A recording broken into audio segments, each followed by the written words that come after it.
अस्सलाम वालेकुम व्यूवर्स, मैं हूं आपके दिल का specialist doctor Mujeeb Peerzada. Viewers, आज हमारी बात होगी एक स्टडी के बारे में। आज हम उसको सुपरफिशली जो है ना वो मोटे मोटे अल्फाजों में देखेंगे और समझने की कोशिश करेंगे कि ये जो इलेक्ट्रोफिजियोलॉजिकल स्टडी होती है, इसको ईपीएस या ईपी स्टडी भी कहते हैं। ये बेसिकली होती क्या है व्यूवर्स, थोड़ा सा इसके बारे में डिस्कशन करनी है हमने। इसके बारे में जो है ना ये जो स्टडी है ये बेसिकली एक स्पेशलाइज्ड कार्डियक कैथ जो है ना जो समझे जिसके कार्डियक कैथ के अंदर जिसके अंदर एंजियोग्राफी होती है, एंजियोप्लास्टी होती है, स्टेंट वगैरह डाले जाते हैं। उसी के अंदर जो है ना वो पेसमेकर वगैरह भी डाले जाते हैं।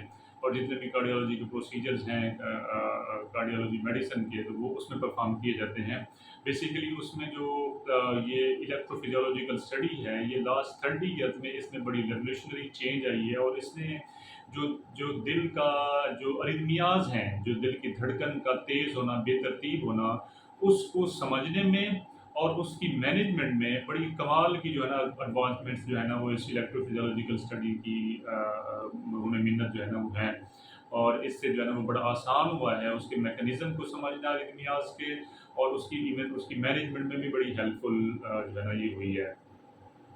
अब इसमें बुनियादी तौर पे जो बात है वो कि इसमें इंडिकेशन क्या है, किस पेशेंट के अंदर जो है ना ये रिकमेंडेड है और कराई जाती है। इसमें अगर हम ब्रॉडली देखें इसको, तो इसकी बुनियादी तौर पे 3 जो है ना वो इंडिकेशंस बनती हैं जिसमें ये करवाई जाती है। सबसे पहले तो ये है कि ब्रेडी मतलब धड़कन का स्लो हो जाना, उसमें करवाई जाती है। तहकी धड़कन का तेज़ हो जाना।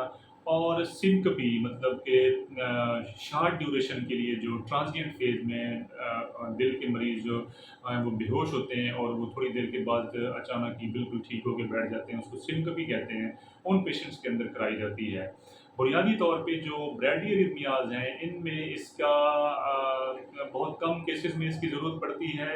और इसमें जो है वो क्योंकि हमें जो है ना वो ये हेल्पफुल होता है समझने में कि ये जो ब्रैडी अरिथमियाज हैं बेसिकली, या क्या ये जो असल फोकस है जो जो ऑटोमेटिसिटी सेंटर पड़ा हुआ है, जो ऐसे नोड है, क्या उसका कोई डिसफंक्शन है, उसमें हमें इसके ज़रिए ईपी स्टडी के ज़रिए पता चलता है।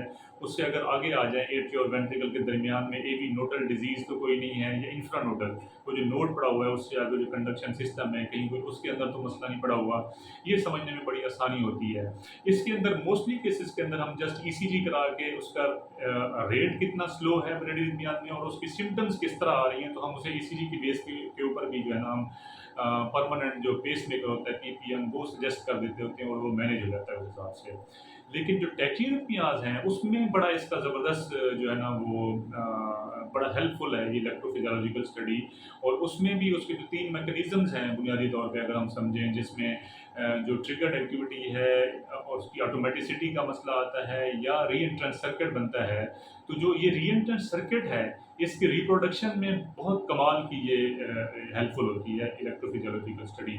और उसकी बेस पे हम एक तो जो है ना वो कहाँ पे फोकस पड़ा हुआ है जहाँ से वो जनरेट हो रहा है दिल की रिदम को, एक एक्स्ट्रा जो है ना वो करंट प्रोड्यूस करने वाला जगह को लोकेट होता है, वो कहाँ से जो है ना वो स्प्रेड आगे होता है आगे जाके किस किस ट्रैक के जरिए, और फिर उसकी मैनेजमेंट किस तरह करनी है, उसको कहाँ पे डैमेज करना है, ये भी इलेक्ट्रोफिजियोलॉजिकल स्टडी के अंदर जो है ना किया जाता है इसके अंदर। और बड़ा ज़बरदस्त तरीके से फुल फ्लैज तरीके से जो है ना ये जनाब इसके लिए बड़े एक्सपर्टीज़ जो है ना वो होती है। और बड़े एक्सपर्ट पर्सनल जो है ना वो टेक्नीशियंस की ज़रूरत होती है और उसके लिए जो है ना इसको परफॉर्म किया जाता है और बड़ा बेहतरीन रिस्पॉन्स है इसकी वजह से ना अरिथमियाज ठीक हो जाते हैं पेशेंट के। अच्छा, उसके बाद फिर अगली जो चीज़ आती है वो है नीम बेहोशी, जिसको मतलब हमने कहा कि सिनकपी जिसको साइंस की ज़ुबान में कहते हैं।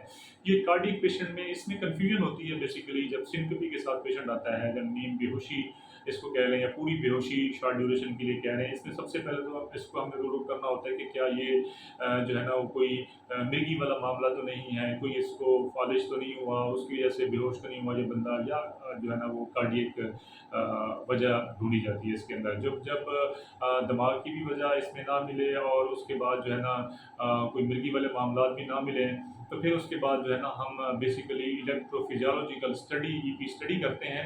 और उसमें जो है ना इसकी तशखीस के लिए बड़ी हेल्पफुल होती है चीज़ कि वो उसका हम कॉज ढूंढते हैं اور پھر اس حساب سے اس کی جو ہے نا ٹریٹمنٹ سجیسٹ کی جاتی ہے۔ اور سینکپی والے پیشنٹ میں دیکھا یہ گیا ہے کہ جب ان کی الیکٹروفیزیولوجیکل اسٹڈی ہوئی ہے تو جو ٹوٹل کیسز تھے اس میں دیکھا یہ گیا ہے کہ جو موسٹلی ہمیں کاز ملا ہے نیند بے ہوشی جو کراتا ہے وہ بریڈی کارڈیا ہوتا ہے، جو سینکپی موسٹ آف دی کیسز میں ہر ادویاس کے اندر جو ہے نا یہ ہو سکتا ہے، سینکپی ہو سکتی ہے، لیکن زیادہ تر جو ہے وہ بریڈی کارڈیا ہوا ہے جو جس کی وجہ سے جو ہے نا یہ علامت پیش آتی ہے۔